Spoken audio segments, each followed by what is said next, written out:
نحمدہ ونصلی علی رسولہ الکریم، اما بعد فاعوذ باللہ من الشیطان الرجیم، بسم اللہ الرحمن الرحیم۔ قال اللہ تبارک و تعالی: الذین یأکلون الربا لا یقومون الا کما یقوم الذی یتخبطہ الشیطان من المس، ذلک بأنہم قالوا انما البیع مثل الربا وأحل اللہ البیع وحرم الربا، وقال النبی صلی اللہ علیہ وسلم: الربا ثلاثۃ وسبعون بابا ایسرها ان ینکح الرجل امہ، واربى الربا عرض الرجل المسلم، وفی روایت استطالت الرجل عن اخیہ، وقال النبی صلی اللہ علیہ وسلم: کانت بنو اسرائیل تسوسهم الانبیاء کلما ہلک نبی خلفہ نبی آخر، الا لا نبی بعدی سیکون خلفاء فیکثرون، وقال النبی صلی اللہ علیہ وسلم: لا تزال طائفة من امتی قائمین علی الحق لا یضرهم من خالفهم، صدق اللہ مولانا العظیم وصدق رسولہ النبی الکریم۔ معزز دوستو، دین اسلام نے انسانیت کی ترقی کا ایک جامع اور مکمل نظام مدون اور مرتب کیا ہے۔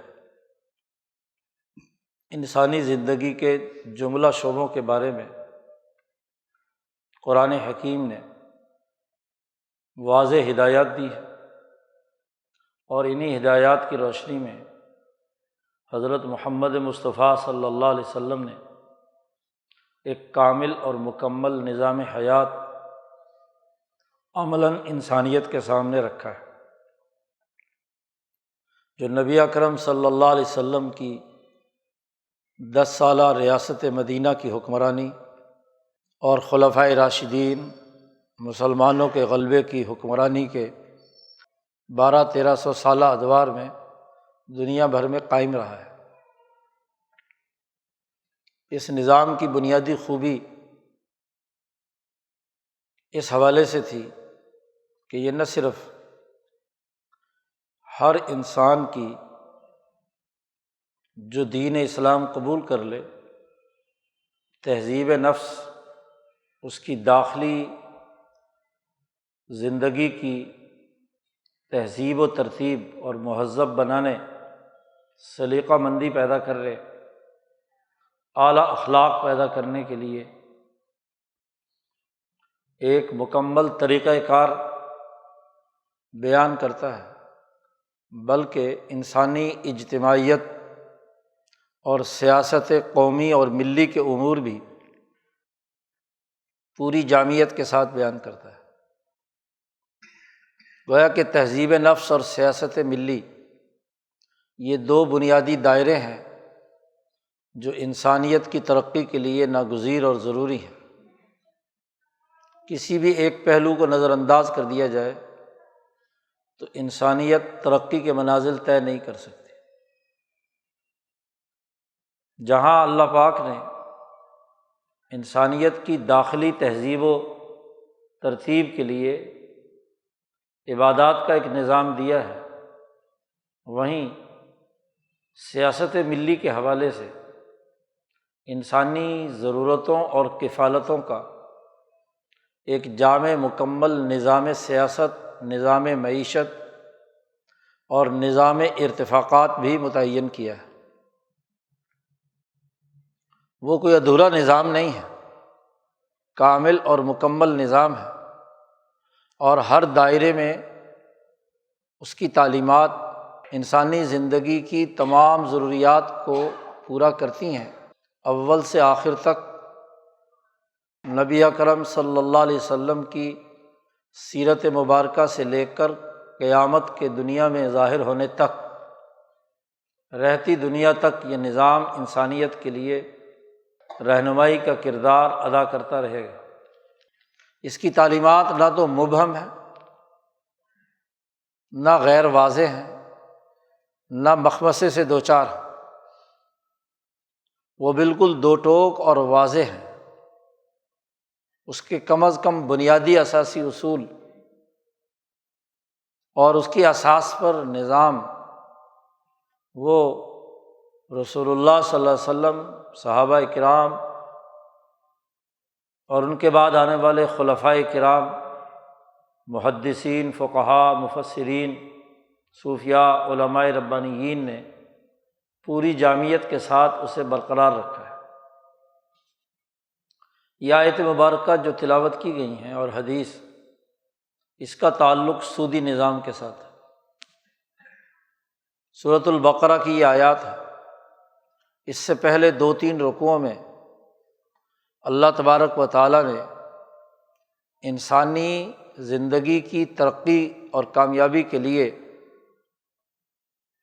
انفاق مال کے قانون کو بڑی وضاحت کے ساتھ بیان کیا ہے۔ اس سے پہلے والے رکوع کا آغاز اسی سے ہوتا ہے کہ یا ایھا الذین آمنوا انفقوا مما رزقناکم، جو ہم نے تمہیں رزق دیا ہے اسے خرچ کرو انسانیت پر، انسانیت کے فائدے کے لیے، انسانیت کے نفع کے لیے ایثار، قربانی اور صدقات اور نفقات کے خرچ کرنے کا حکم ان آیات مبارکہ میں دیا گیا ہے۔ یہاں تک کہ صحابہ کرام جو دنیا کی سب سے پہلی تربیت یافتہ مسلمان جماعت ہے، اس کا تذکرہ کرتے ہوئے قرآن حکیم نے کہا کہ یؤثرون علی انفسہم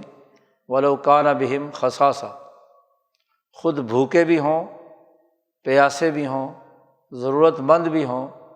تو دوسروں کو ترجیح دیتے ہیں، خود بھوکا رہ لیتے ہیں،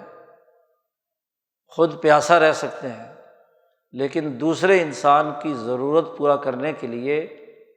اپنی بھوک اور اپنی پیاس قربان کر دیتے ہیں۔ بلکہ یہ ان صحابہ کے بارے میں خاص طور پر نازل ہوئی جو غزوہ احد میں زخمی حالت میں تھے اور خواتین اسلام انہیں پانی پلانے کے لیے مشکیں بھر بھر کر لا رہی تھیں، جن میں حضرت عائشہ صدیقہ رضی اللہ تعالیٰ عنہ بھی شامل ہے۔ پانی ایک زخمی کے پاس لے کر آتے تو ساتھ ہی دوسرے، چونکہ بہت سے زخمی پڑے ہوئے تھے، تو دوسرے زخمی کی کراہ کی آواز آتی تو وہ بھائی کہتا کہ پہلے اسے پلا دو، وہ کہتا اسے پلا دو، تو ایک دوسرے کو ترجیح دے رہے ہیں، زخمی حالت میں ہیں، جہاد کی حالت میں ہیں، ضرورت مند ہیں، جنگ کی حالت میں، وہ بھی شدید گرمی میں، زخمی حالت میں، لیکن وہ اپنی ضرورت کو پس پش ڈال کر ساتھ لیٹے ہوئے دوسرے زخمی بھائی کی ضرورت کو پورا کرنے کے لیے ترغیب دے رہے ہیں کہ یہ پانی پہلے انہیں پلا دو۔ اسی کو اللہ نے کہا کہ یہ صحابہ کی ایسی اولو العزم جماعت ہے کہ یؤثرون علی انفسہم، اپنی ذات پر دوسروں کو ترجیح دیتے ہیں، اس کی ضرورت کو پورا کرتے ہیں۔ مفسرین کہتے ہیں کہ پیچھے اللہ پاک نے نفقات اور مال خرچ کرنے، بھائیوں کی، دوسرے انسانوں کی ضرورتیں پورا کرنے کا حکم دینے کے بعد اس کے مقابلے میں دوسرا رویہ بیان کیا ہے، ان لوگوں کا تذکرہ کیا ہے جس سے اس رکوع کا آغاز ہوتا ہے کہ یہ لوگ وہ ہیں الذین یأکلون الربا، یہ لوگ جو سود خور ہیں، سود کھاتے ہیں۔ صرف کھانا ہی نہیں، مفسرین کہتے ہیں کہ یأکلون کے اندر صرف کھانے کا تذکرہ نہیں کہ صرف روٹی سود خوری کی ہو، کپڑے پہننا بھی، مکان لینا بھی، جو بھی آپ سود کے پیسے سے آپ استعمال کر رہے ہیں کسی بھی انداز میں، اس کا جو بھی استعمال، اس کے بارے میں کہا الذین یأکلون الربا، جو سود کھاتے ہیں، ان کی مثال یہ ہے، مثال دی ہے لا یقومون الا کما یقوم الذی یتخبطہ الشیطان من المس، یہ نہیں کھڑے ہوتے مگر ایسے جیسے کوئی آدمی جس کو شیطان نے پاگل بنا دیا۔ عربوں کے ہاں جو آدمی مجنون، پاگل، دیوانگی کی باتیں کرتا تھا تو کہتے تھے اس پر جن چڑھ گیا، کوئی شیطان آ گیا، کوئی بلا اور چڑیل اس پر چڑھ گئی جو اس کو پاگل بنائے ہوئے ہے۔ اور پاگل کا دماغ جس طرف لگ جائے، خواہ وہ کتنی ہی اچھی بات بھی کیوں نہ ہو، اس کے پیچھے لگ جائے تو صرف وہ اسی کو دیکھتا ہے، وہی رپیٹ کرتا ہے بار بار۔ جنون طاری ہو جاتا ہے اسے کہ وہ جو ٹارگٹ اس نے متعین کر لیا ہے اس کو پورا کرے، خواہ اس کے پورا کرنے میں کسی کی گھر کی دیوار پھلانگنا ہو، کسی کی بے عزتی ہوتی ہو، کسی کو ذلیل کیا جا سکتا ہو، یا خود اپنے آپ کو ننگا ہو کے دکھانا پڑ جائے، تو پاگل پن ہے۔ اپنے کپڑے پھاڑ لے، اپنے آپ کو کیا ہے نقصان پہنچانے کی کوشش کرے، دوسروں کو نقصان پہنچانے کی کوشش کرے۔ یتخبطہ الشیطان من المس، قرآن حکیم نے مثال دی ہے۔ دنیا میں بھی ایسے آدمی کو خبطی کہا جاتا ہے۔ سود خور ہمیشہ خبطی ہوتا ہے، اس کو اپنے پرافٹ، اپنے سود، اپنے پیسے کی پڑی ہوئی ہوتی ہے۔ اس کے مقابلے میں اللہ نے پیچھے کہا ہے کہ مومنین وہ ہیں جو انفاق مال، دوسروں کی ضرورت پر مال خرچ کرتے ہیں۔ اور یہ آدمی کیا ہے، اس کے اوپر مال کا بھوت اور مال کا جن اتنا سوار ہوتا ہے کہ وہ جن اس نے اسے خبطی بنا دیا۔ بس اس کی 24 گھنٹے ایک فکر ہے کہ اس پیسے کا ریٹرن کیسے آئے گا، اس پر سود کیسے وصول کیا جائے گا۔ یتخبطہ الشیطان من المس، حجاز اور عرب کی اس سوسائٹی میں ایسے انسان جو سرمایہ پرستی کے اس خبط میں مبتلا تھے، قرآن نے ان کا نقشہ کھینچا۔ دنیا میں جیسے وہ اس مال کے پیچھے سرگرداں ہیں، صرف اسی کے لیے کردار ادا کر رہے ہیں، قیامت کے دن مفسرین کہتے ہیں کہ وہاں بھی اس کی حالت یہی ہوگی کہ وہ پاگلوں کی طرح ادھر ادھر ٹامک ٹوئیاں مار رہا ہوگا، کیونکہ کبھی انسانیت کی اس نے کوئی خدمت نہیں کی، کبھی اجتماعیت کا احساس پیدا نہیں ہوا، انسانوں کے لیے کبھی کوئی کردار ادا نہیں کیا، تو اکیلا اور تنہائی کا عذاب، اور وہ بھی خبطی کا، وہ سوائے سزا کے اور کچھ نہیں ہوتا۔ تو قیامت کے دن بھی وہ خبطی بن کر اٹھے گا۔ تو دنیا میں بھی اور آخرت میں بھی سود خور کو اللہ تبارک و تعالیٰ نے خبطی قرار دیا ہے، ایسا کہ جس کے اوپر شیطان سوار ہو گیا اور اس نے اسے پاگل بنا دیا۔ یتخبطہ الشیطان من المس، ذالک بانہم قالوا انما البیع مثل الربا، یہ خبط ایسا ہے کہ اس پاگل پن کے نتیجے میں انہوں نے یہ دعویٰ کیا ہے، پاگل پن ہونے کی وجہ بیان کی اللہ پاک نے کہ یہ خبط ان پر جو سوار ہوا ہے، یہ جو شیطان سوار ہے، اس کے نتیجے میں وہ ایک جملہ کہتے ہیں مکے کے یہ مشرک، یہ ظالم، یہ متکبر، کہ انما البیع مثل الربا، کہ محمد مصطفیٰ صلی اللہ علیہ وسلم جس سود کی ممانعت کر رہے ہیں، ربا کی، تو بیع بھی تو یہی ہے۔ ان کے خیال میں بیع بھی نام اسی لوٹ مار کا ہے جو سود کے ذریعے سے ہو رہی ہے۔ یہ آیات مبارکہ نبی اکرم صلی اللہ علیہ وسلم کی حیات مبارکہ میں سب سے آخر میں نازل ہوئی ہیں، کیونکہ ان آیات مبارکہ کا تعلق بین الاقوامی نظام سے ہے، فتح خیبر کے بعد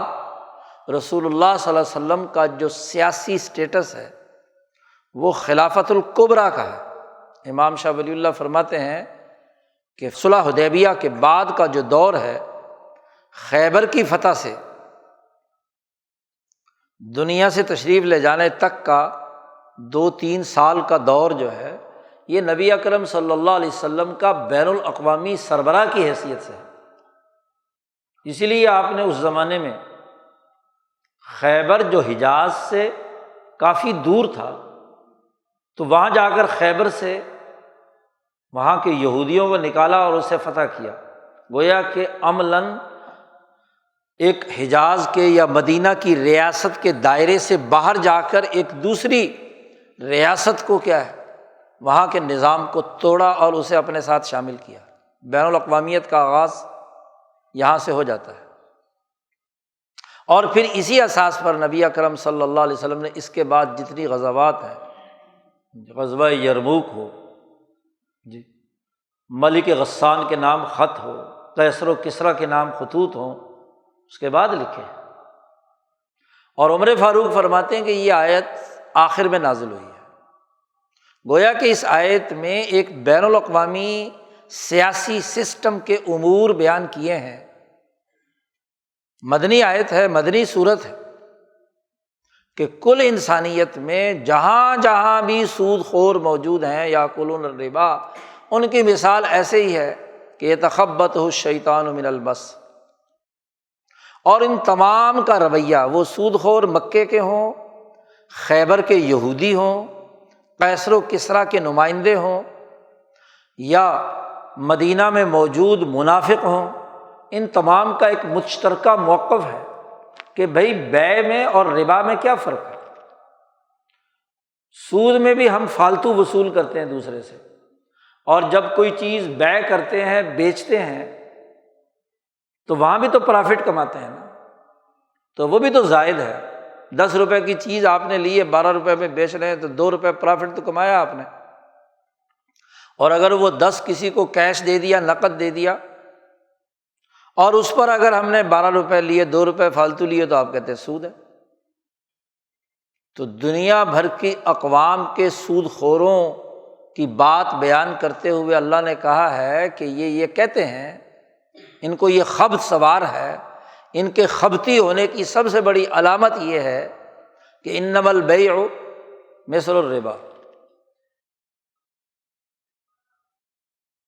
مفسرین نے کہا ہے کہ قرآن حکیم نے یہاں اللہ پاک نے بات بیان کرتے ہوئے یہ نہیں کہا کہ انما الربا مثل البیع، کہ سود بھی تو بیع کی طرح ہے، اگر بیع حلال ہے تو سود بھی حلال ہونا چاہیے جی۔ اللہ نے کہا انما البیع مثل الربا، یہ کہتے ہیں کہ سود اگر حرام آپ قرار دیتے ہیں تو پھر بیع کو بھی حرام قرار دو۔ فرق کیا ہے دونوں میں؟ یہ ان کا ایک عقلی سوال تھا جو آج کا سرمایہ دار اور آج کا عالمی سرمایہ داری نظام سوال اٹھاتا ہے، دونوں میں کیا فرق؟ انما البیع مثل الربا۔ تو اللہ نے ان کی اس فضول بات کا جواب دینے کے بجائے 2 ٹوک بات بیان کی کہ احل اللہ البیع وحرم الربا۔ اصولی بات یہ ہے کہ اللہ نے بیع کو حلال قرار دیا ہے اور ربا کو، سود کو حرام قرار دیا ہے۔ دونوں کے درمیان فرق یہ سمجھنے کی ضرورت ہے۔ یہاں عجیب و غریب لوگ نکتے بیان کرتے ہیں بلا وجہ کے۔ یہاں ان تمام دنیا بھر کے انسانوں کے سامنے البیع سے مراد وہ بیع ہے جو وہ سارے ظالم، متکبر، سرمایہ پرستی کی بنیاد پر ظالمانہ طریقے سے بیع کرتے تھے، جس کا حقیقی بیع سے کوئی تعلق نہیں۔ اور اللہ میاں جس کو احل اللہ البیع کہہ رہا ہے، اس بیع سے مراد وہ بیع حلال ہے جو خود قرآن حکیم نے اسی صورت مبارکہ میں پہلے بیان کر دیا کہ لوگوں کا مال باطل طریقے سے مت کھاؤ۔ مگر یہ کہ وہ تجارت ہو، اور تجارت بھی ہو اور ترازن بھی ہو، حقیقی رضامندی کے ساتھ۔ اور نبی اکرم صلی اللہ علیہ وسلم نے اس بیع کی تشریح بھی بیان فرما دی کہ کن کن چیزوں کی بیع جو ہے وہ درست ہے، بیع صحیح کون سی ہے، اور بیع باطل، بیع فاسد وغیرہ کی تفصیلات، بیع موقوف کی تفصیلات فقہا نے نبی اکرم صلی اللہ علیہ وسلم کی احادیث کی روشنی میں متعین کر دی ہیں کہ یہ البیع دین اسلام کی ہے، اس کی یہ بنیادی شرائط ہے،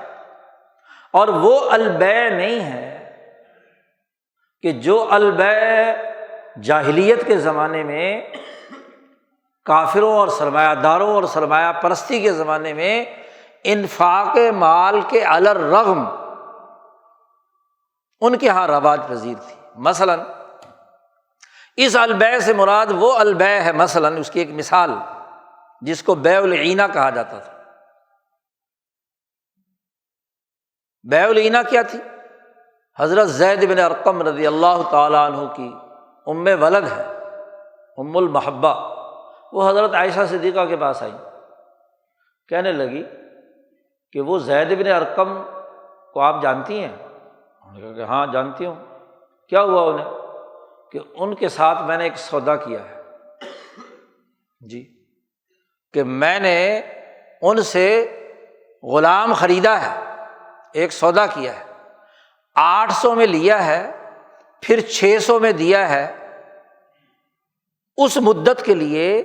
جب عطا آئے گی، سال میں جب بیت المال میں پیسے آتے تھے تو سالانہ وظیفہ حکومت کی طرف سے جو مدینے کے رہنے والے لوگ ہیں، ضرورت مند ہیں، ان کو تقسیم کیا جاتا تھا۔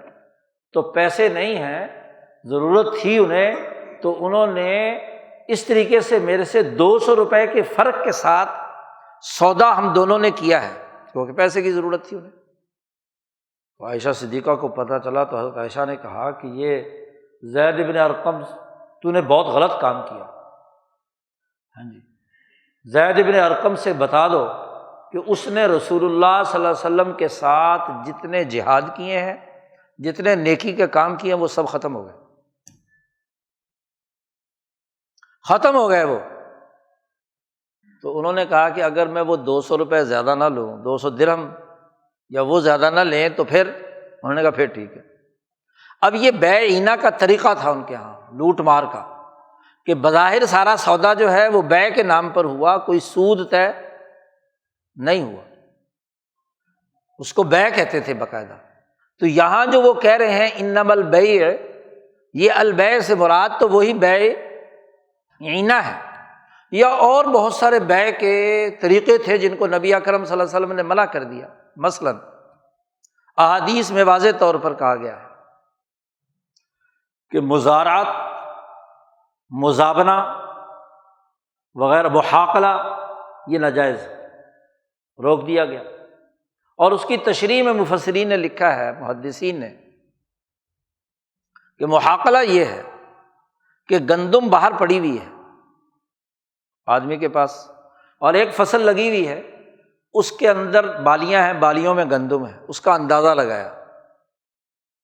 تو یہ گندم اندازہ لگا کر کے مثلاً وہ 10 من ہے تو 10 من گندم تول دی، سودا ہو گیا کہ یہ لے لو اور یہ میں لے لوں، تو ناجائز۔ کیوں؟ دونوں کے درمیان جو مماثلت ہے، جس کو نبی اکرم صلی اللہ علیہ وسلم نے لازمی قرار دیا ہے، وہ نہیں پیدا ہوئی۔ کیوں؟ کہ جب وہ تر گندم اترے گی اور جب وہ خشک ہوگی تو اس کا وزن حقیقت میں کتنا ہوگا؟ یا اسی طریقے سے کھجور درخت پر ہے لگی ہوئی اور ایک کھجور خشک پڑی ہوئی ہے، آپ اس کو سودا کرنا چاہتے ہیں کہ کھجور جو درخت پر لگی ہوئی ہے، اور عام طور پر اندازے بہت اچھے ہوتے تھے، لوگ پرانے اندازہ لگاتے تھے کہ یہ اس درخت پر اتنے من کھجور ہے، تو وہ اندازے کے مطابق اس کا اس کٹی ہوئی کھجور کے ساتھ سودا کرنا ناجائز قرار دے دی۔ یہ بات درست نہیں۔ اس کی بنیاد پر فقہا نے ایک بنیادی قانون بیان کیا، اور وہ قانون یہ ہے کہ جب مساوات کے اندر جہالت پائی جائے تو وہ دراصل مفاضلہ کی طرف جائے گا، یعنی تفاضل ہوگا، سود بنے گا۔ جی، جاہلیہ اگر مساوات کے اندر جاہلیت ہے، کیونکہ دونوں مبیع اور ثمن کے درمیان مساوات ضروری ہے، کیونکہ حضور نے فرمایا کہ دونوں مثلاً بمثل، ایک دوسرے کے برابر ہونی چاہیے، 6 چیزیں گندم، نمک وغیرہ وغیرہ، 6 چیزیں سونا چاندی۔ اگر دونوں میں کا وزن برابر نہیں ہے تو بیع جائز نہیں ہے، جو بھی زائد ہوگا وہ سود ہوگا، اسی کو ربا الفضل کہا جاتا ہے۔ تو ربا الفضل، ربا النسیہ، جتنی بھی اقسام ہیں سود کی، وہ اسی لیے ناجائز قرار دی۔ تو اب آپ دیکھیے کہ وہ البیع مراد لے رہے ہیں وہی مزابنہ، محاقلہ وغیرہ وغیرہ، اور جناب بیع العینہ وغیرہ۔ وہ کہتے ہیں کہ دیکھو وہاں بھی تو ظاہری شکل و صورت بیع کی ہے، اور وہاں ہم فالتو لے رہے ہیں۔ جی، عام طور پر طاقتور فالتو ہی لیتا تھا، تو وہ بھی ربا کی طرح ہے۔ جی،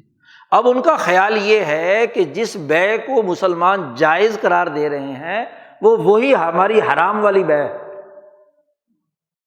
اگر انہی کی بیع کو برقرار رکھنا ہوتا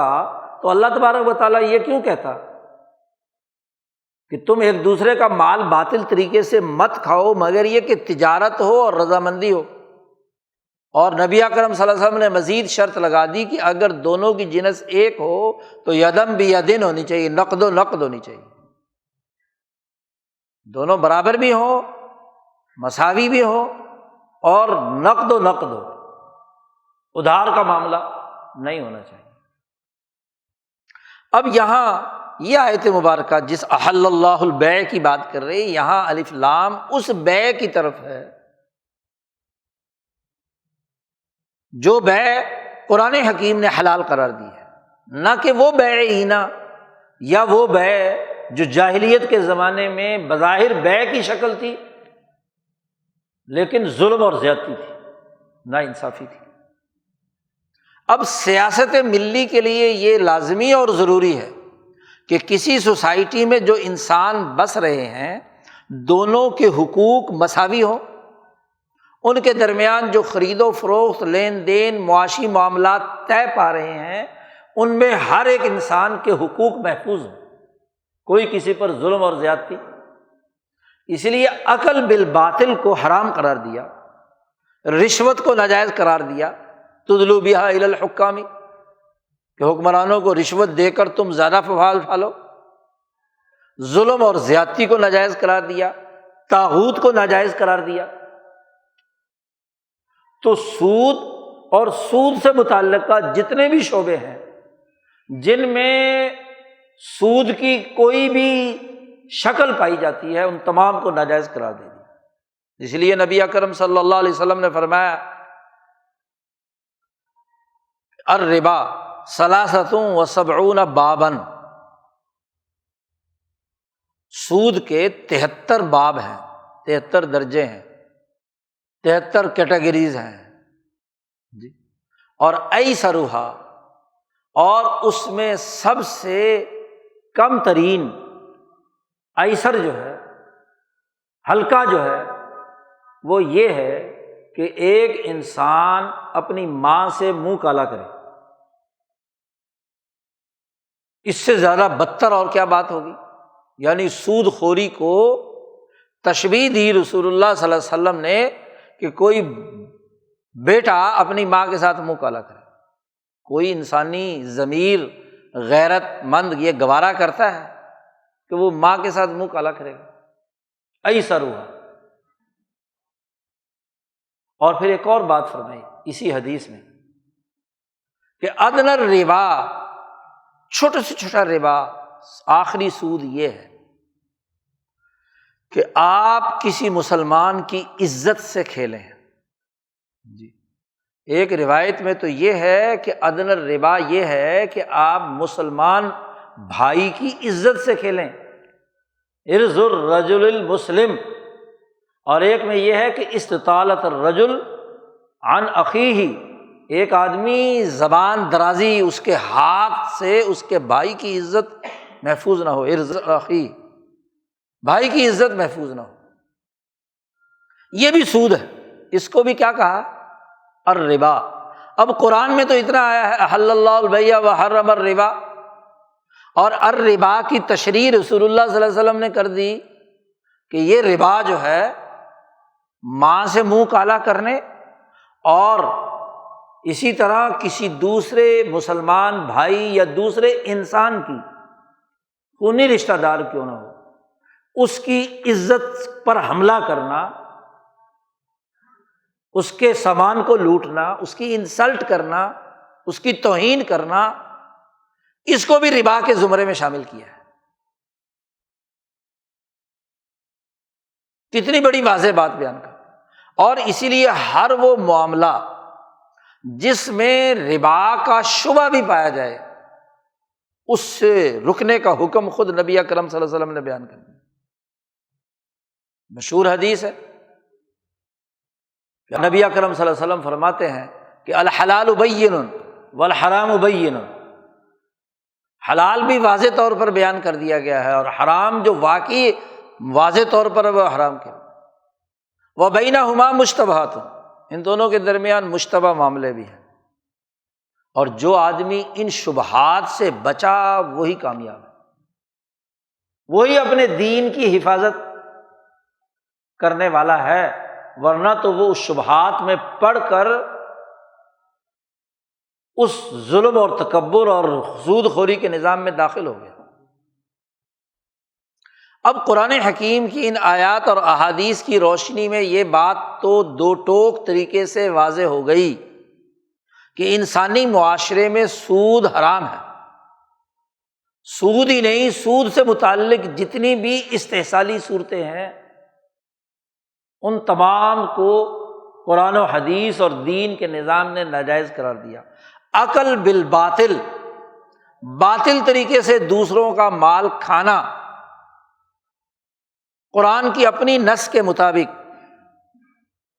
نبی اکرم صلی اللہ علیہ وسلم کے فیصلوں کے مطابق، صحابہ کے اجماع، فقہاء کے اتفاق کے تحت حرام، ناجائز، اس میں کوئی دو رائے کسی کی بھی نہیں۔ اور یہ بات بھی واضح ہو گئی کہ ایسا عالمی نظام جو اس طاغوتی بنیادوں پر عقل بالباطل، باطل طریقے سے دوسروں کا مال کھانا، ان کی عزم رضامندی سے ان کا مال لوٹنا ظلم و جبر سے، خواہ وہ بیع کی شکل میں ہو یا سود کی شکل میں ہو یا کسی اور شکل میں ہو، وہ ناجائز ہے، وہ سود ہی کی ایک شکل ہے، اس کے علاوہ اور کچھ نہیں۔ آپ صلی اللہ علیہ وسلم بین الاقوامی نظام کے لیے ایک اصول اور ضابطہ دے رہے ہیں، اقوام عالم کے لیے اور خاص طور پر مسلمان معاشروں کے لیے۔ اب اس میں کسی کو کیا شک ہے؟ لیکن پاکستان میں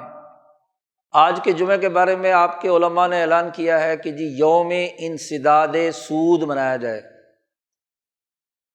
جی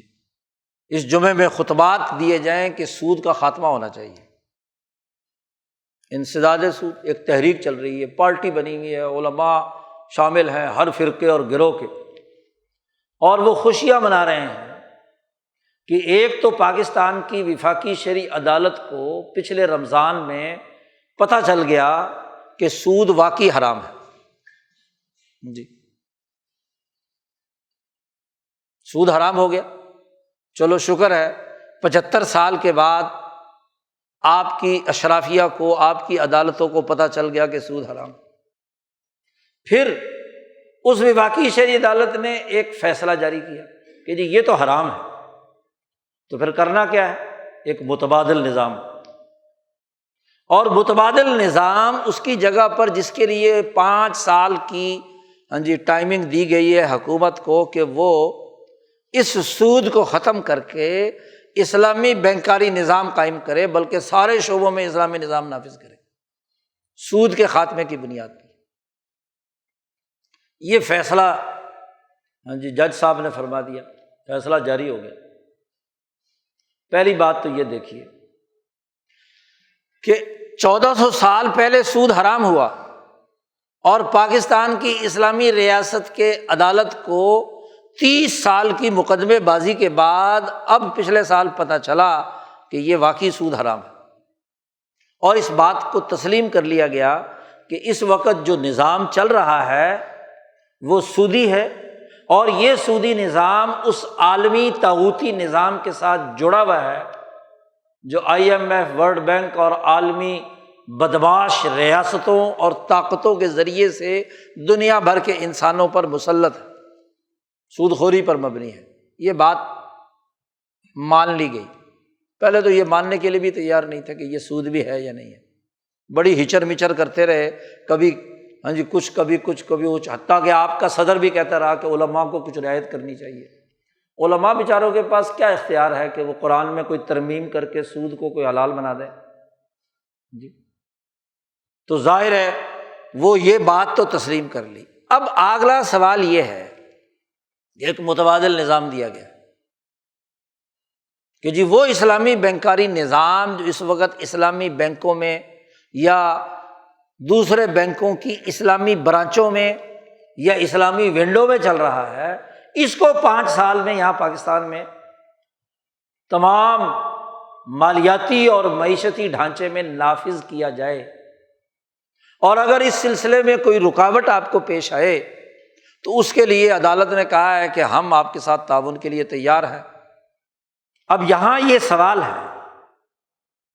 کہ یہ جو سودی نظام تسلیم کرنے کے بعد متبادل دیا جا رہا ہے، کیا یہ احل اللہ البیع میں شامل ہے یا حرم الربا میں شامل ہے؟ یہ بنیادی سوال ہے۔ بحث تو اس جمعے کو علماء کو یہ کرنی چاہیے کہ کیا یہ اسلامی بینکاری جس نے سود کو ادھر ادھر سے کان مروڑ کے حلال کرنے کی کوشش کی ہے، یہ جائز ہے علمی بنیادوں پر؟ کیا یہ حلال ہے؟ کیا یہ واقعی البیع الاسلامی ہے یا البیع الجاہلی ہے؟ بھائی 2 بیع بیان کی گئی ہیں نا، احادیث سے ثابت ہے، حضرت عائشہ کے جملے سے ثابت ہے، محدثین نے نقل کیا ہے، جتنی بھی بیعات ہیں ان پر حدیث کتاب البیوع میں بحث کی جاتی ہے کہ کون کون سی بیعات فاسدہ ہے، کون کون سی بیعات باطلہ ہیں، اور کون سی واقعی البیع الاسلامی۔ یہ بات درست ہے کہ البیع حلال ہے اور الربا حرام ہے، اس سے کسی کو کیا اختلاف ہے؟ سوال یہ ہے کہ اس مالیاتی نظام کو جو اسلامی بنانے کے لیے جو طریقہ کار اختیار کیا گیا ہے، کیا یہ البیع الاسلامی ہے یا البیع الشرعی ہے یا البیع الجاہلی ہے؟ اس سوال پر بحث کرنے کی ضرورت ہے، اس سوال کو دیکھنے کی ضرورت ہے۔ یہ بات یہ علماء بھی مانتے ہیں کہ عالمی نظام طاغوتی ہے اور وہ الربا پر مبنی ہے، تسلیم کر لیا، اور اس عالمی نظام کے زیر انتداب اس کے ساتھ وابستہ جتنے بھی دنیا بھر کے ممالک اور ان کے سرکاری بینک ہیں وہ اس معاہدے میں جکڑے ہوئے، اس کی خلاف ورزی نہیں کر سکتے۔ اس عالمی سرمایہ داری نظام کے وہ ایجنٹ ہیں، ان کے لیے ریگولیٹری اتھارٹی، ان کی تمام بینکنگ سیکٹر بلکہ مالیاتی ٹرانزیکشنز، وہ اس کے اہداف اور اس کے طریقہ کار وہ عالمی نظام طے کرتا ہے، اس کے مطابق اسے اپنا بینکنگ سیکٹر بنانا ہے۔ حتیٰ کہ آپ کے ملک کا تو یہ حال ہے کہ پاکستان بنا ہے اگست 1947 میں، اور آپ کا پہلا وزیر خزانہ IMF اور ورلڈ بینک سے نئے مالیاتی نظام کو سیکھنے کے لیے پہلے سے امریکہ پہنچ گیا تھا۔ وہ یہاں تقسیم سے پہلے کا وفاقی حکومت کا مرکزی وزیر خزانہ لیاقت علی خان، نواب زادہ لیاقت علی خان وزیر خزانہ تھا، جو کولیشن گورنمنٹ بنی تھی، قومی گورنمنٹ بنی تھی، کانگریس، مسلم لیگ اور سب کی 46 کے الیکشن کے بعد، اس کا وزیر خزانہ لیاقت علی خان تھا۔ لیاقت علی خان کے ساتھ جو بیوروکریٹ وزارت خزانہ میں، وہ ملک غلام محمد تھا۔ تو غلام محمد کو ایک اسلامی ریاست کا بینک کیسے چلایا جائے گا، اسٹیٹ بینک آف پاکستان، اور اس کی مالیاتی پالیسی کیسے بنے گی، اس کی ٹریننگ کے لیے ملک غلام محمد کو امریکہ بھیجا گیا۔ جا کر وہ تربیت حاصل کر کے آئے اور اس کے مطابق آ کر آپ کا پورا بینکاری نظام بنایا۔ اور اس بینکاری نظام کو جب تک آپ نے تسلیم نہیں کر لیا، اس وقت تک آپ کے ملک کے بنانے کے لیے امریکہ نے مدد نہیں کی۔ اس کی شرائط میں سے تھا کہ آپ اس سرمایہ داری نظام کو قبول کریں گے تو آپ کا جو اسٹیٹ بینک ہے، ریاستی سرکاری بینک ہے، وہ اس معاہدے میں جکڑا ہوا ہے جو عالمی استحصاری سودی نظام کا ہے، اس سے باہر وہ نہیں جا سکتا۔ اور باقی جتنے بھی بینکنگ ہیں اور جتنی بھی مالیاتی ٹرانزیکشن ہیں، جتنی بھی خرید و فروخت لین دین ہے، اس کی ریگولیٹری اتھارٹی کون ہے؟ State bank. اور اسٹیٹ بینک کا گورنر کہ وہ اپنی مالیاتی اتار چڑھاؤ کی بنیاد پر فیصلے کرے گا۔ یہ دو حقیقتوں کا کوئی ذی ہوش انسان انکار کر سکتا ہے کہ عالمی نظام سودی نہیں ہے؟ کوئی کہہ سکتا ہے سودی ہے، طاغوتی ہے؟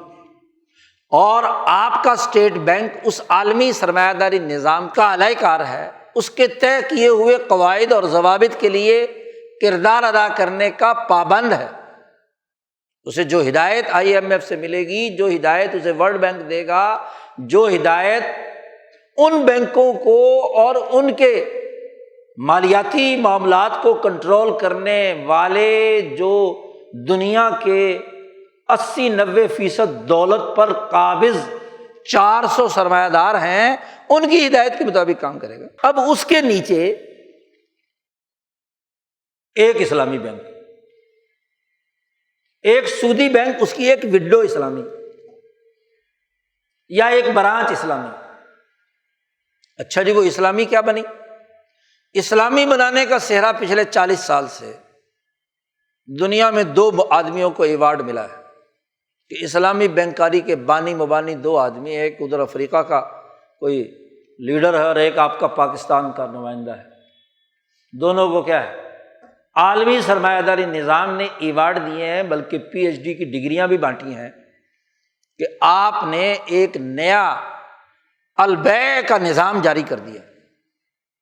یعنی الربا کے مقابلے میں وہ البیع الجاہلیہ، بیعینہ جتنی بھی ٹرانزیکشن ہے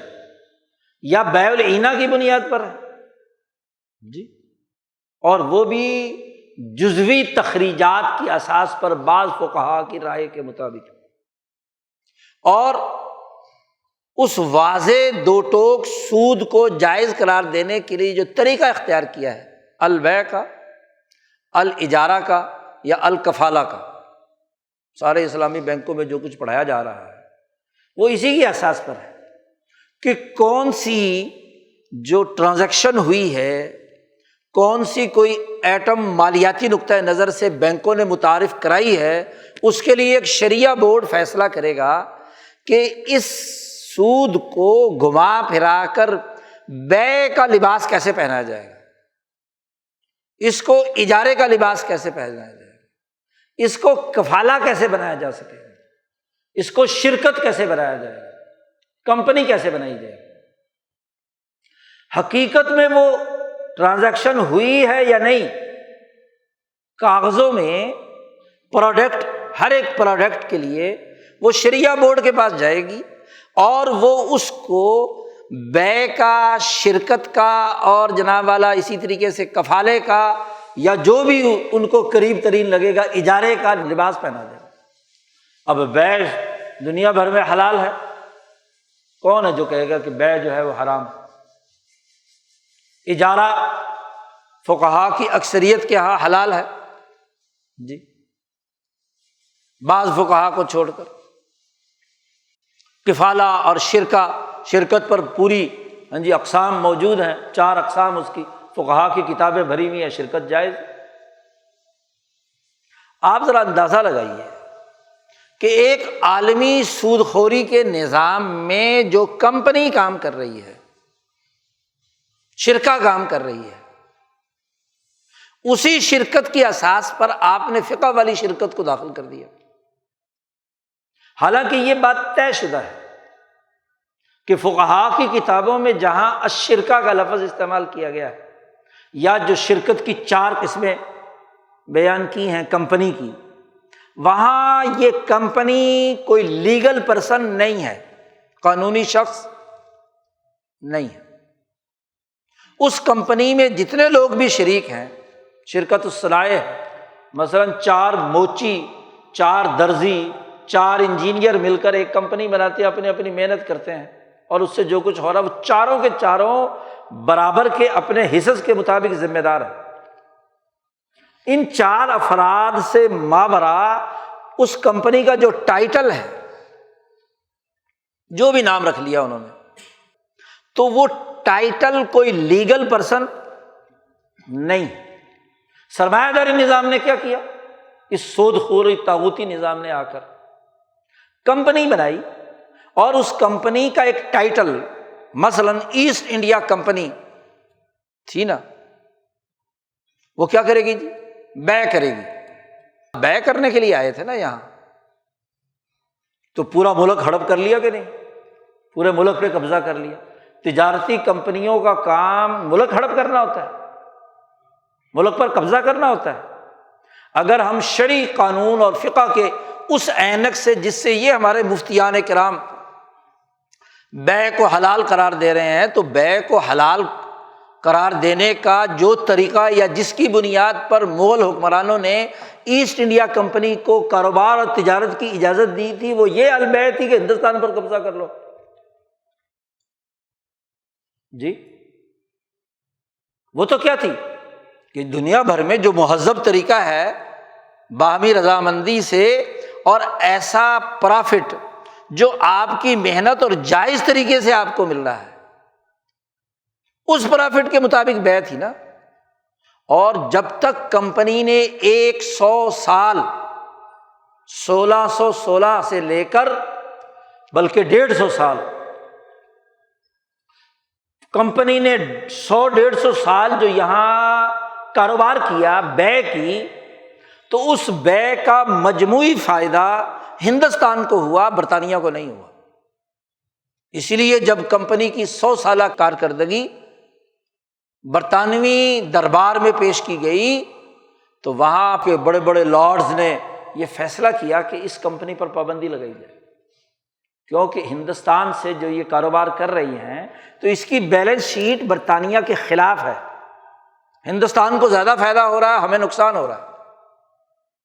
اس لیے اس کو بین کیا جائے۔ تجارت تو فائدے کے لیے کی جاتی ہے، تو اس کو فائدہ تو کچھ بھی نہیں ہو رہا۔ ہندوستان کا مال برطانیہ میں آتا ہے اور یہاں ہاتھوں ہاتھ بک جاتا ہے، ہمارے یہاں تو کوئی مصنوعات نہیں ہے، کپڑا یہاں کا، مثالیں یہاں کے، باقی خوشبویات یہاں کی، وہی برطانیہ میں کیا پیدا ہوتا ہے؟ آج بھی کچھ نہیں پیدا ہوتا سوائے ان سروسز کے جن کو ٹائٹل تو سروس کا دے دیا گیا، لیکن ہیر پھیر کا، جی، دوسروں کی مال لوٹنے کا، دوسروں کے مفادات کا۔ نہ وہاں زراعت ہے، نہ صنعت ہے، نہ تجارت، بس کمپنیوں کے ہیڈ کوارٹر ہیں، ادھر سے کاغذ ادھر الایا، ادھر سے اٹھا کر ادھر لگایا۔ اس کے علاوہ اور کیا ہوتا تھا لندن میں، برطانیہ میں؟ اب دیکھو خوبصورت ٹائٹل ہے،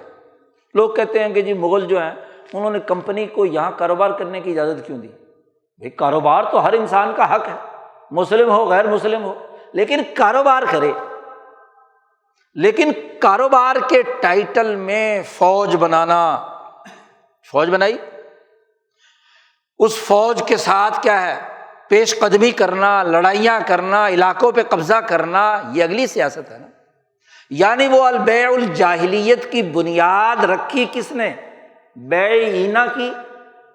بیع کے نام سے، اجارے کے نام سے،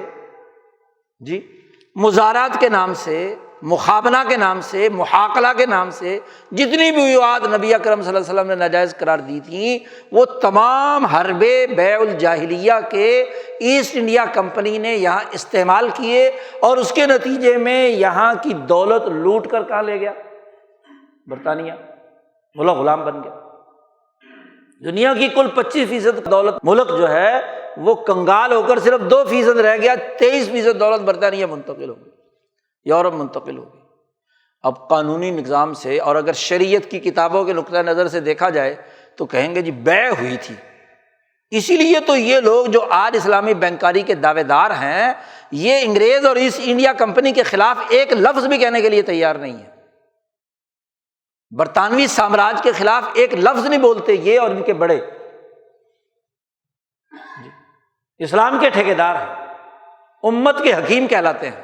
لیکن برطانیہ کے خلاف کیوں بات نہیں کرتے؟ بھائی بظاہر بیع تھی لیکن وہ البیع الجاہلیہ تھی، جس کو انہوں نے کہا تھا دنیا بھر کے ان مشرکوں نے اور کافروں نے۔ اب اس کمپنی سے ہی دنیا بھر کی کمپنیاں بنی ہیں۔ آج تو دنیا بھر کے سامنے حقائق آ گئے ہیں۔ اس وقت دنیا کی جتنی ملٹی نیشنل کمپنیاں جن کا دنیا پر قبضہ ہے، جو دنیا کی لوٹ کھسوٹ کر رہی ہیں، وہ ایسٹ انڈیا کمپنی کی بیٹیاں ہیں۔ ان کا دادا پردادا آج جو کمپنی کا مالک ہے، اس کا دادا پردادا ایسٹ انڈیا کمپنی کے اندر شیئر ہولڈر تھا، اسی کی لوٹ کھسوٹ پر۔ اب ان کمپنیوں نے مل کر وہ امریکی نظام بنایا جو بریٹن ووڈ کانفرنس میں امریکہ میں امریکی وزیر خزانہ نے پیش کیا تھا، اور اس کی بنیاد پر دنیا کا استحصالی معاشی نظام وجود میں آیا، جس میں یہ سود خوری کا بینکنگ نظام، انسانیت دشمن استحصالی خرید و فروخت اور منڈیوں پر قبضہ کر کے انسانیت کے اوپر عقل بالباطل کا عالمگیر نظام قائم کر دیا، جس کو اللہ نے منع کیا لا تاکلوا اموالکم بینکم بالباطل۔ تو عقل بالباطل کا ایک عالمی طاغوتی نظام دنیا بھر میں قائم ہو، اور اس کی سرپرستی میں اس کی ریگولیٹری اتھارٹی کے نیچے رہ کر آپ نے سود کو چولا پہنا دیا، بیع کا، اجارے کا۔ اس لیے ایک آدمی اگر سودی بینک سے قرضہ لیتا ہے تو وہ جتنا اس پر سود وصول کرتا ہے اس سے دگنا کرائے کے نام پر بیع کی ٹرانزیکشن کی بنیاد پر اسلامی بینک وصول کرتا ہے۔ ایک کمپنی نے 20 لاکھ فرض کیا کسی کار کی قیمت مقرر کی ہے، سودی بینک بھی اس پر 4-5 لاکھ روپیہ سود لیتا ہے، اور اسلامی بینک 8-10 لاکھ لیتا ہے، کیونکہ اس کو اسلامی جو بنایا ہے، اسلامی پروڈکٹ ہوگی نا، حلال جو قرار دیا ہے۔ بھائی عقل بالباطل اصل میں تو ناجائز ہے نا، اسی لیے سود حرام قرار دیا گیا ہے، اور اس ربا کے جو 73 شعبے ہیں وہ یہی ہے نا، وہ یہی ہے کہ ایک آدمی دوسرے بھائی کی عزت، اس کے مال پر ہاتھ درازی کرے، زبان درازی کرے، استطالت الرجل، جی اس کے اوپر اقدامات کرے، ہڑپ کر جائے، یہی تو کام کیا ہے۔ حضور صلی اللہ علیہ وسلم کے جملے ایسی عکاسی کرتے ہیں حقیقتوں کی کہ اس سے بہتر تشبیہ نہیں دی جا سکتی جو نبی اکرم صلی اللہ علیہ وسلم نے فرمایا۔ کیا اس مسلمان کی عزت پامال ہوئی؟ اچھا ایک آدمی کی مسلمان کی بات کی ہے، پورے ہندوستان کے کروڑوں انسانوں کی عزت پامال نہیں کی ایسٹ انڈیا کمپنی نے، برطانوی نظام نے۔ آج یہ آپ کا مالیاتی نظام 22 کروڑ لوگوں کی عزت پامال نہیں کر رہا، اس استحصالی نظام کے خلاف تو کوئی بات نہیں ہے۔ اس پر خوش ہو رہے ہیں کہ اس عالمی طاغوتی ظالمانہ نظام کے ماتحت ہمیں ایک اسلامی بینک قائم کرنے کی اجازت دے دی گئی، اور آپ کی عدالت کہتی ہے کہ یہ نظام نافذ کر دو۔ اچھا جی، اب آپ دیکھیے کہ یہ فیصلہ بھی آیا تو اس عالمی طاغوتی نظام کو تو یہ بھی برداشت نہیں ہے۔ 27 اپیلیں اس وقت سپریم کورٹ میں دائر کی گئی ہیں اس کے خلاف، کہ جی یہ جو فیصلہ ہے نا پہلا کہ یہ سود ہے بینک والا، اور سود بینک والا جو ہے یہ حرام ہے، یہ فیصلہ صحیح نہیں ہے۔ نفاذ والا تو بعد کی بات ہے نا، متبادل تو بعد میں ہوگا، پہلے تو یہ طے کرنا ہوگا کہ کیا یہ سود ہے۔ جی 13 درخواستیں سرکار پاکستان اور سرکاری بینکوں نے دی ہیں جی، اور 14 درخواستیں پرائیویٹ بینکوں نے دی ہیں، جن میں وہ اسلامی بینک بھی شامل ہے جس کا نمونہ قائم کرنے کے لیے جج نے ہدایت دی ہے کہ اس کے نمونے کے مطابق اسلامی بینکاری کے مطابق کیا ہے۔ تو اپیلیں دائر ہیں اور اس کی بنیاد پر عدالت نے، سپریم کورٹ نے اسٹے آرڈر جاری کیا ہوا ہے کہ یہ جو وفاقی شرعی عدالت کا فیصلہ ہے یہ روک دیا جائے، یعنی اس میں جو سود کو حرام قرار دیا گیا ہے یہ سٹاپ، یہ فیصلہ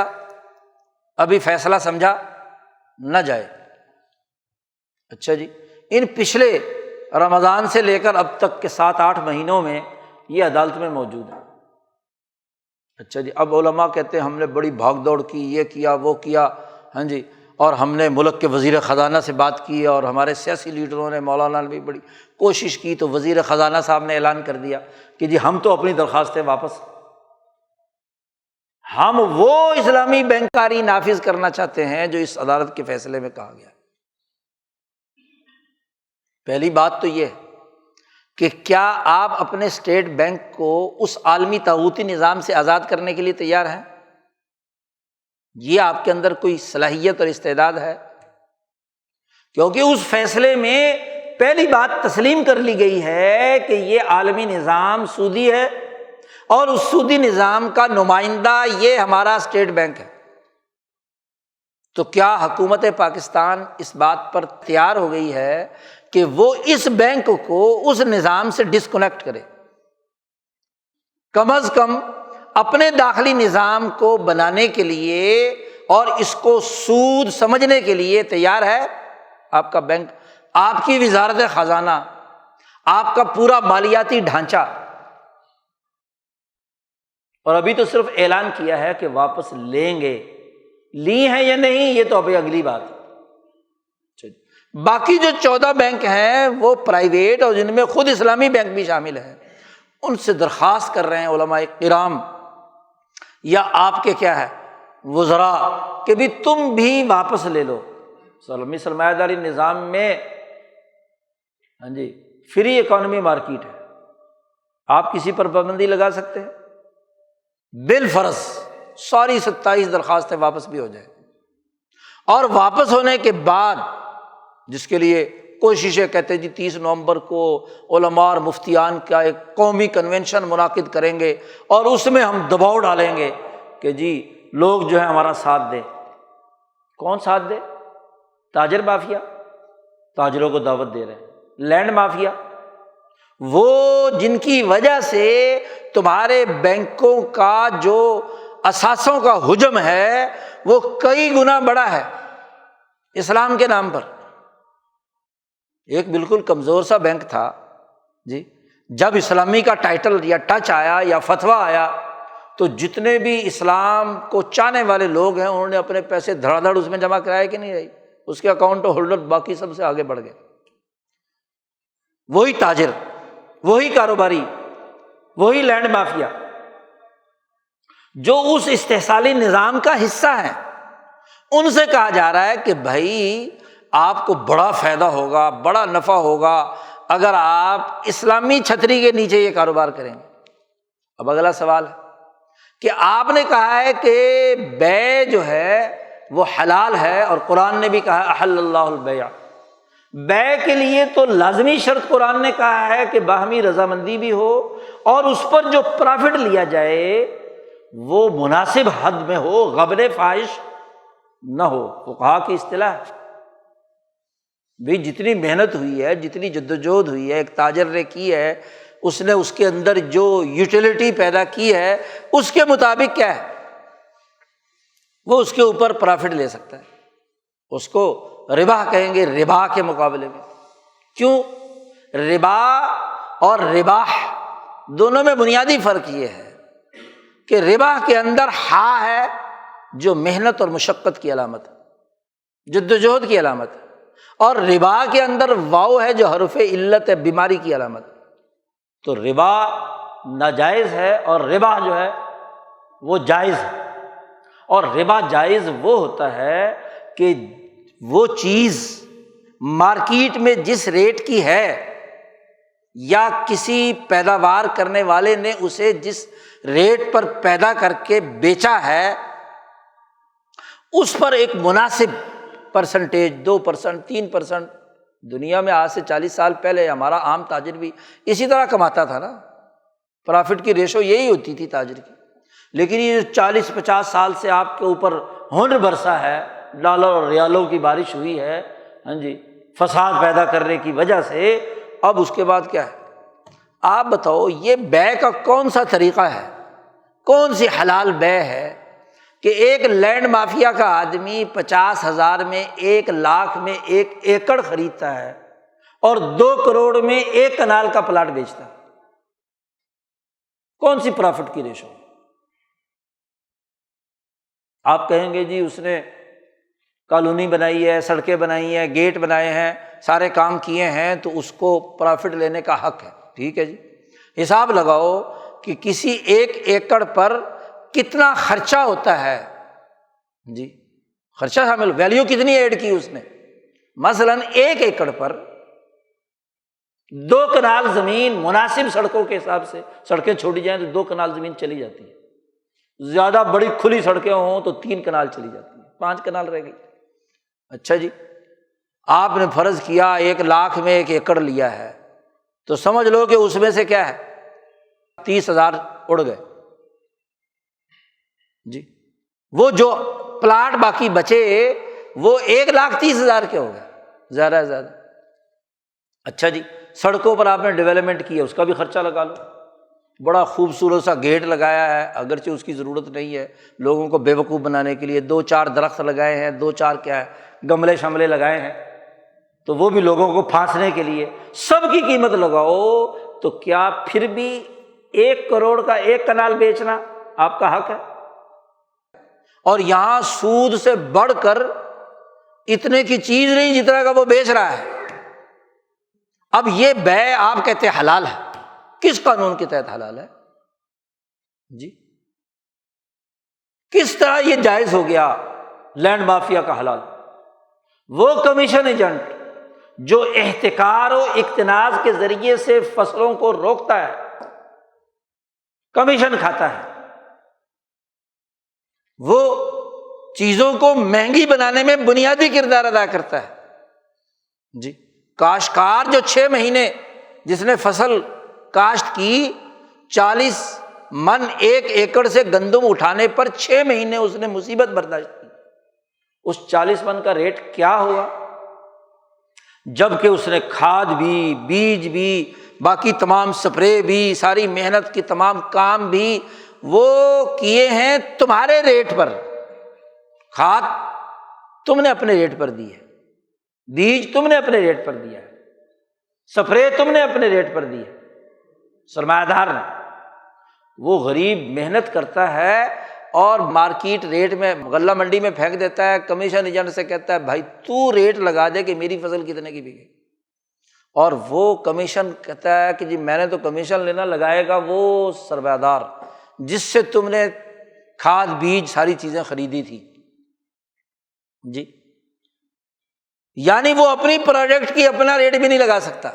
چلو جی، اگر آپ نے لینڈ مافیا کے لیے اس بے کو حلال کیا ہے، اس غریب آدمی کے لیے بھی بے کو حلال کرنے کی اجازت دو نا، کہ وہ بھی منڈی میں آئے اور اپنی بتائے کہ میرے پر اتنی کھاد اور اتنا خرچہ ہوا، میں یہ اتنے میں بیچوں گا۔ وہاں حکومت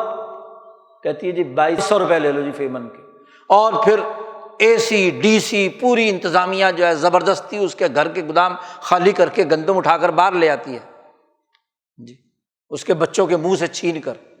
یہ استطالہ نہیں ہے، یہ زبان درازی نہیں ہے، یہ ہاتھ کے ذریعے سے اس پر ظلم کرنا نہیں ہے، یہ ربا میں شامل نہیں ہے۔ مفتی کیوں نہیں اس کے خلاف فتویٰ دیتے؟ کہ یہ ناجائز ہے؟ ایک محنت کش سارا دن محنت کرتا ہے، مشقت کرتا ہے، پسینہ خون پسینہ ایک کر دیتا ہے، اس کی محنت کا معاوضہ ایک سرمایہ دار، ایک صنعت کار 400 روپے، 500 روپے، 800 روپے، 1000 روپیہ دے دیا، اور اس نے جو اس پورے ایک دن میں اس چیز میں جو ویلیو ایڈ کی ہے وہ کیا ہے، وہ کتنی ہے؟ اس کی بنائی ہوئی اس چیز کو اس سرمایہ دار نے کتنے ریٹ پر بیچا ہے؟ یہ جو ظلم اور استحصال ہوا ہے، اس کے خلاف کوئی فتویٰ دیا ہے؟ بھائی اگر احل اللہ البیع وحرم الربا کا قانون نافذ کرنا ہے تو اس بیع کے ذریعے سے اس اکل بالباطل کو روکنا ہوگا جو سود کی طرف لے جانے والی ہے۔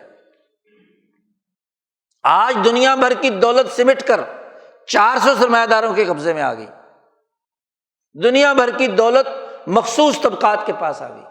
پاکستان کی دولت یہاں کے لٹیرے حکمرانوں، بیوروکریٹوں اور مقتدر طبقوں کے قبضے میں ہے، اور 22 کروڑ میں سے 20-21 کروڑ بیچارے غربت کی لکیر سے نیچے زندگی بسر کرنے پر مجبور ہیں، انفاق مال ان کے اوپر ہوتا ہے۔ اس سود کی والی آیت کا پچھلا سیاق و سباق تو دیکھو، جہاں انفقوا کا اللہ پاک نے حکم دیا ہے،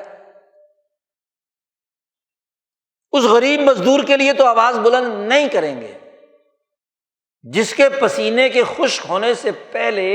اس نے جتنی ویلیو ایڈ کی ہے اس شے کے اندر، اس کی مزدوری دینا لازمی اور ضروری ہے جی، وہ تو کام نہیں ہے۔ ہاں کاغذوں میں ہیر پھیر کر لو جی، اب ایک آدمی سود والے بینک میں جاتا ہے تو وہاں وہ کہتے ہیں کہ جی اتنا، اور بلکہ وہ تو کہتے ہیں کہ لو جی پیسے لے لو اور اس کے اکاؤنٹ میں منتقل کر دیں، تو وہ کھوئے کھنڈائے کچھ بھی کرے، انہوں نے تو سال بعد 6 مہینے بعد اس پر فکس کیا ہے لے لینا ہے۔ وہ اس 1 لاکھ سے 2 لاکھ سے 10 لاکھ سے جو قرض لیا ہے، جو چیز خریدے گا اس کی اپنی ذاتی ملکیت میں ہوگی، اور تمہاری ڈرامے بازی میں کیا ہوا کہ اس چیز کا مالک بھی بینک ہی ہے جی، اس سے تو صرف سائن کرائیں کہ تو کرائے پر رکھ، تو کرایہ دار، مالک بینک ہے اور وہ کرایہ بیچارہ بھر رہا ہے، اور چونکہ کرایہ ہے تو کرایہ جتنا مرضی رکھ لو۔ دوسرے بینک اگر 5-7% سود لگتے ہیں تم 20-25 رکھ لو، کیونکہ کرایہ جائز ہوتا ہے، جتنا مرضی کر لو۔ یعنی اس سے بڑا بھونڈا مذاق اور کون سا ہوگا قرآنی آیات اور دین کے ساتھ، کہ عالمی سرمایہ داری نظام کے مطابق آپ کی بیوعات ہیں، آپ کی جناب والا شرکتیں ہیں، آپ کے جتنے بھی لین دین ہیں، اجارات ہیں، کفالات ہیں، سارے اسی کے مطابق۔ اچھا، اب وہ ایک بینکار سے بات ہو رہی تھی، اسلامی بینک والا، وہ کہہ رہا تھا کہ جی، میں نے کہا پھر یہ تمہارے ریٹ میں، تمہارے کائبور میں اور ان کے کائبور میں برابر کیوں ہوتا ہے؟ کہتے چونکہ نظام وہ ہے اوپر والا، تو اس کے ساتھ تو میچ نہیں کریں گے تو کام خراب ہوگا، تو اگر میچ ہی کرنا ہے تو پھر یہ اسلامی چولا پہنانے کی کیا ضرورت ہے؟ اچھا جی، اگر سود خور والا بینک، سودی بینک جو ہے، اس کا پیسہ وقت پر ادا نہ کیا جائے تو وہ سود ڈبل ہو جاتا ہے، یا اس کا جو بھی پلنٹی ہے وہ ڈالتے ہیں، پلنٹی لیتے ہیں۔ اچھا، جب ان کے لیے مسئلہ ہوا، انہوں نے چیز دے دی اور وقت پر اس نے قسط ادا نہیں کی، تو یہ کیا کریں؟ پلنٹی ڈالیں تو تب سود ہے۔ اب کہتے ہیں ڈرامہ دیکھو، کہتے ہیں کہ اب تمہیں چیریٹی دینی ہے، صدقہ خیرات کرنی ہے، اور صدقہ خیرات بھی ہمیں دینی ہے۔ یہ جبر فی التبرع، بھائی صدقہ خیرات تو تبرع ہے، یہ تبرج کے اندر جبر ہو سکتا ہے کہ صدقہ تم نے ہمیں دینا ہے؟ اب وہ بینکار صاحب کہنے لگے کہ بھائی نہیں، وہ کہیں بھی دے دے لیکن اس کی رسید دے دے کہ میں یہ چیریٹی کا کام کر رہا ہوں، میں نے وہاں پیسے خرچ کر دیے۔ میں نے کہا آج کل تو سارے سرمایہ دار جو ہیں چیریٹی کا کام کر رہے ہیں، ٹیکس بچانے کے لیے گورنمنٹ نے رعایت دی ہوئی ہے کہ جو سرمایہ دار کوئی چیریٹی کا کام کرے گا تو وہ کیا ہے، اس کو ٹیکس میں،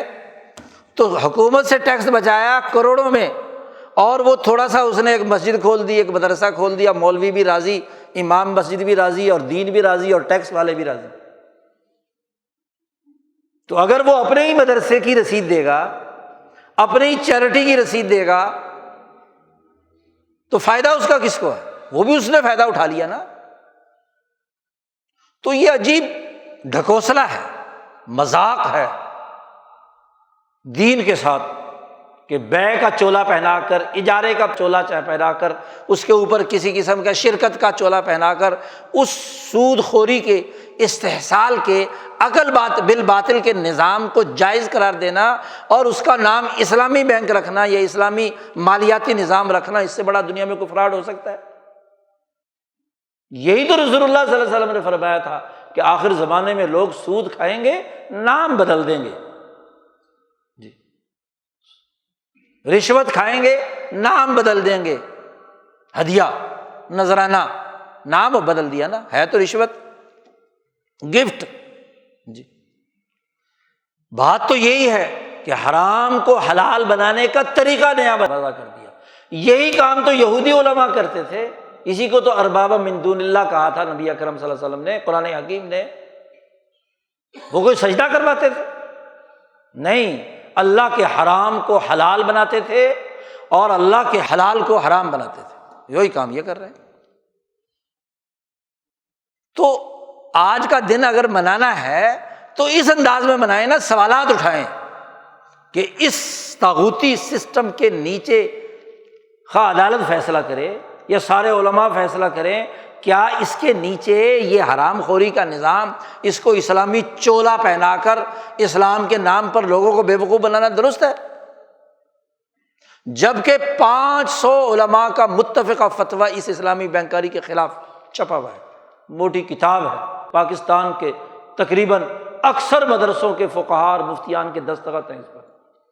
لیکن چونکہ حکومتوں سے تعلقات ہیں، حکومتوں سے وابستہ ہیں، اس لیے کیا ہے، اس کو حکومت۔ تو یوم انسداد سود ان سوالات کے ذریعے سے منائیے، سوالات کیجیے کہ کیا عالمی طاغوتی نظام جو بیع کا چولا پہن کر دنیا بھر کی منڈیوں پر قبضہ کرتا ہے، جس کی واضح ترین مثال اس بر عظیم پاک و ہند میں ایسٹ انڈیا کمپنی کی تھی، آج وہ کمپنیاں ہیں جو پاکستان میں کاروبار کر رہی ہیں، کاروبار کے نام پر لوٹ کھسوٹ کر رہی ہیں۔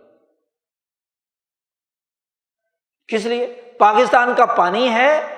1 روپیہ ٹیکس دیا ہے، کوئی خرچہ پانی نہیں ہے، زمین سے نکال کر جس پر 5 روپے خرچ ہوئے ہیں وہ 80 روپے میں بیچ رہا ہے 1 لیٹر۔ یہ پرافٹ کا کون سا ریشو جائز ہے؟ یہ تو سود سے بھی بڑھ گیا۔ ٹائٹل تم اسلام کا لگا دو، عقل بالباطل نہیں تو اور کیا ہے، کہ مقامی پانی مقامی لوگوں کو 70 روپے کا ٹیکہ لگا کر ہو رہا ہے، تو یہ مسلمان بھائی کے حقوق پر ڈاکہ نہیں ہے؟ جی 50,000 کا پلاٹ 2 کروڑ میں بک رہا ہے، اور اب تو اور معاملہ بھی ہو گیا، ابھی پلاٹ بنا نہیں، سڑکیں بنے نہیں، صرف فائل ہے، کاغذ ہے، اور وہ کاغذ بک رہا ہے، اور فقہاء نے یہاں کے مفتیوں نے اجازت دے دی کہ بیع جائز ہے، سادہ کاغذ کی بیع جائز ہے۔ ابھی تو اس لینڈ مافیا ہے جس نے یہ فائل بیچی ہے، زمین بھی نہیں خریدی، بیع قبل القبض جائز، اس کے خلاف کوئی فتویٰ ہے؟ دارالافتاء گنگے ہیں۔ استحصال تو اس صارف کا ہو رہا ہے جو بیچارہ دھوکے میں آ کر کیا ہے، وہ پلاٹ خرید رہا ہے، اس کا مال لوٹ لیا، اس کی عزت لوٹ لی، اس کی توہین کی، اور مال کھچ کھچ کر ایک مخصوص طبقے کے قبضے میں آ رہا ہے۔ اور وہ جتنے لٹیرے، جتنے سرمایہ دار، ارب کھرب پتی ہیں، انہوں نے ماشاءاللہ اسلامی چولا پہن لیا ہے، لمبی سی داڑھی رکھ لی ہے، ہاتھ میں تسبیح پکڑ لی ہے، کوئی جناب اسلام کا کوئی چیریٹی کے نام پر مدرسہ کھول لیا ہے، ایک آر مولوی کو اور مدرسے کو رکھ لیا ہے، اور تاکہ اس کے ہسپتال بنا لیا، 2-4 دوائیاں رکھ لی۔ ٹرسٹ کے نام پر ہسپتال بنائے جاتے ہیں، اس کی بنیاد پر کیا ہے، زمینیں الاٹ کی جاتی ہیں اور بزنس اپنا کرتے ہیں۔ تو اس کے خلاف کوئی بات ہے؟ اس کے خلاف کوئی بات نہیں، اور صرف یہ خوشی منائی جا رہی ہے جی حکومت نے درخواستیں واپس لینے کا فیصلہ کر لیا، اسلامی نظام نافذ ہو گیا۔ کوئی عقل اور شعور کی بات تو ہے۔ اللہ پاک کہتا ہے افلا تعقلون، کیا تمہارے اندر عقل نہیں ہے؟ کیا تمہارے اندر شعور نہیں ہے؟ کیا تم غور و فکر نہیں کرتے؟ عقل تو بنیادی طور پر جو مسئلہ یا ایشو ہو اس کو حقائق کے تناظر میں اور دین کی بنیادی تعلیمات کے تناظر میں سمجھنے کی ضرورت ہے۔ اللہ تعالیٰ ہمیں دین کا صحیح شعور نصیب فرمائے اور حقائق کے تناظر میں صحیح رائے قائم کرنے اور اس کے مطابق دین کے غلبے کی جدوجہد اور کوشش کرنے کے لیے کردار ادا کرنے کی توفیق عطا فرمائے۔ وآخر دعوانا ان الحمد للہ رب العالمین۔